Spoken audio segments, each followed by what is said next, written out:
این یه تعداد خیلی محدود از کسانی هست که با حکم اعدام روبرو هستن.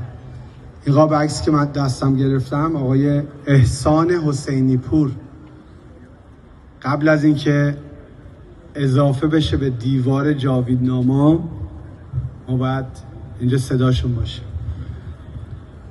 احسان حسینی پور، تا میتونید توی سوشیال مدیا راجبش صحبت کنید، راجب این افرادی که امروز بهتون معرفی میکنیم. Before it's too late and their photos going to add it up to the memorial wall, we are trying our best to be their voice. Please do as much as you can, share it in social media, be their voice. These people, without any trial,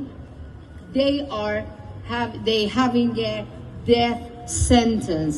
The death sentence issued by Islamic Republic. We have to be their voice. Ehsan Hosseini Pur. Stop execution in Iran.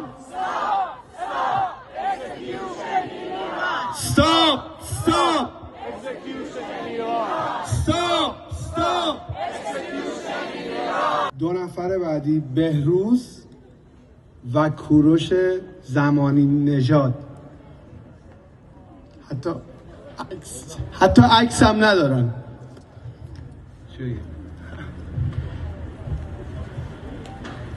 Another two brothers, we don't even have their photos here. رضا بازدار، توی سوشیال مدیا دنبال اسمش بگردین، ستوریشو پخش کنین، شیر کنین با دوستانتون. حتی اگر یه کامیونیتی خیلی کوچیک شما رو دنبال میکنن، صداشون باشید. رضا بازدار. Please be their voice, everyone, as much as you can. The previous two brothers' name, Behruz and Kurosh Zamani Nejad. And the next one is Reza Bazdar. Again, this death sentence issued without any trial. Be their voice, please.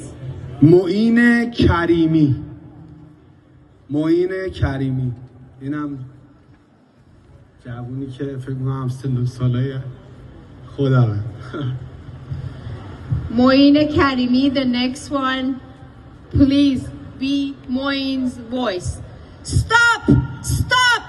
Execution